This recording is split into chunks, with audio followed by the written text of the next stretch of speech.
محترم ناظرین، السلام علیکم ورحمۃ اللہ وبرکاتہ۔ امید کرتا ہوں آپ تمام لوگ خیر و عافیت سے ہوں گے۔ کسی نے کیا خوب کہا ہے کہ ہر کامیاب انسان کے پاس ایک تکلیف دہ کہانی ہوتی ہے، اور ہر تکلیف دہ کہانی کا انجام کامیابی ہوتا ہے۔ اس لیے تکلیف کو برداشت کرنے کی عادت ڈالو اور کامیابی کے لیے تیار ہو جاؤ۔ کہتے ہیں کہ خواہشیں بادشاہوں کو غلام بنا دیتی ہے، مگر صبر کے اندر وہ طاقت ہے کہ غلاموں کو بادشاہ بنا دیتا ہے۔ ایک بزرگ نے کتے سے کہا کہ تو بہت وفادار ہے، مگر تجھ میں دو کمی ہے۔ پہلی، تو دیوار پر پیشاب کرتا ہے۔ دوسرے، تو فقیر کو دیکھ کر ہمیشہ بھونکتا ہے۔ کتے نے جواب دیا، زمین پر اس لیے پیشاب نہیں کرتا کہ کہیں خدا کا کوئی بندہ وہاں پر سجدہ نہ کر دے، اور فقیر پر اس لیے بھونکتا ہوں کہ وہ بندے سے مانگتا ہے، خدا سے نہیں مانگتا۔ کہتے ہیں کہ بخش دیتا ہے خدا ان کو جن کی نیتیں صاف ہوتی ہے، وہ ہرگز نہیں بخشے جاتے جن کی نیتیں خراب ہوتی ہیں۔ آج میں آپ کو ایک ایسا واقعہ بتاؤں گا جسے سن کر آپ جھوم اٹھیں گے۔ حضرت بشر حافی رحمہ اللہ کی توبہ کا واقعہ۔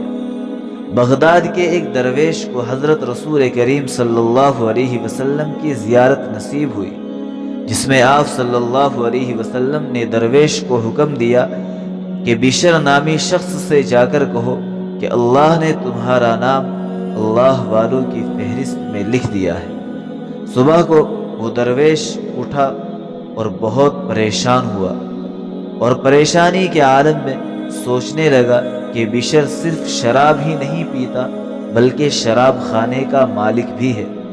اسی سوچ میں دن گزر گیا۔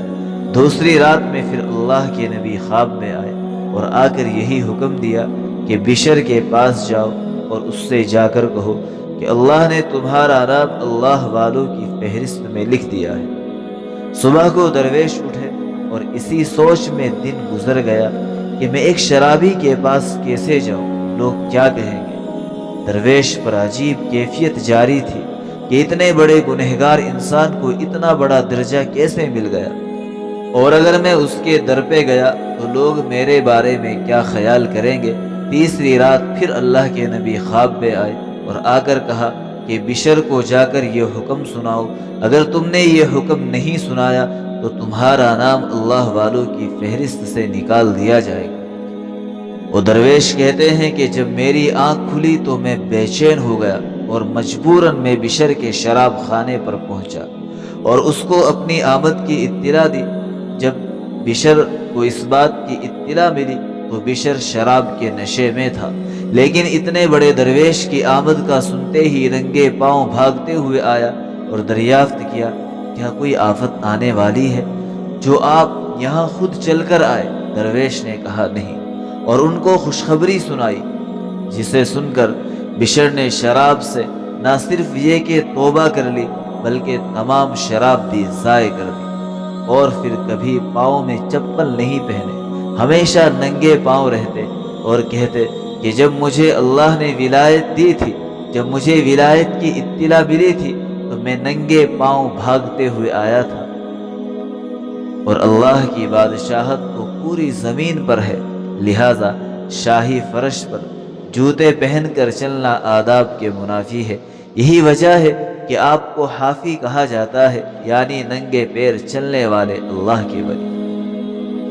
اللہ نے ان کو اتنی عزت بخشی کہ بغداد کی کسی بھی گلی میں کوئی جانور نجاست نہیں کرتا تھا کہ نہ جانے کس جگہ بشر حافی اپنا پیر رکھ دے۔ اور ایک دن جب بغداد کی گلی میں ایک جانور نے نجاست کی تو لوگ فوراً سمجھ گئے کہ آج بشر حافی کا انتقال ہو گیا ہے۔